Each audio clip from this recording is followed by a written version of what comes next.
L'amant de Montauban se dévoile.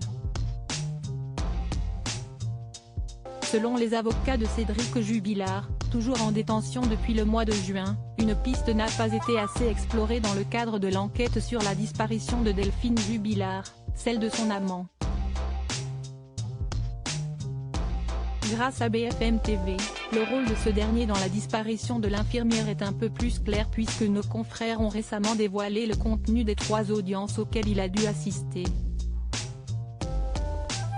Celui qui a été surnommé l'amant de Montauban depuis son apparition dans le récit a rencontré l'infirmière, selon BFM TV, via une application de rencontre spécialisée dans les adultères, Glidin. Après cela, siestit dans des hôtels qu'il se retrouvait avec, comme dernière entrevue, celle datée du 12 décembre, quelques jours seulement avant la disparition de Delphine Jubilard.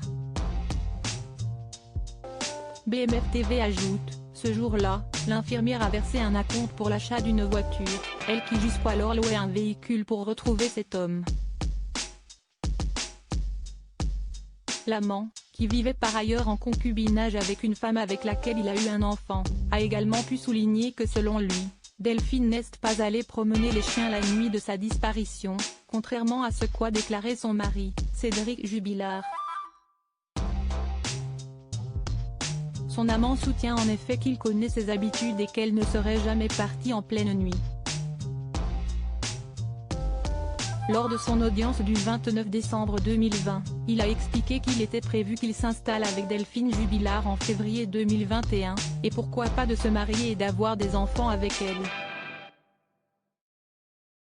Selon BFM TV, il a aussi ajouté que dans les semaines qui ont précédé la disparition de Delphine Jubilard, ils étaient moins prudents pour cacher leur relation. Au point que la compagne de l'amant ait découvert leur relation et contacté l'infirmière le 15 décembre, jour de sa disparition. Delphine Jubilard a passé un accord avec la compagne de son amant. La compagne de l'amant de Montauban a expliqué aux enquêteurs avoir contacté Delphine, suite à quoi elle se serait mise d'accord pour ne rien dévoiler tant qu'elle-même et son compagnon ne seraient pas officiellement séparés.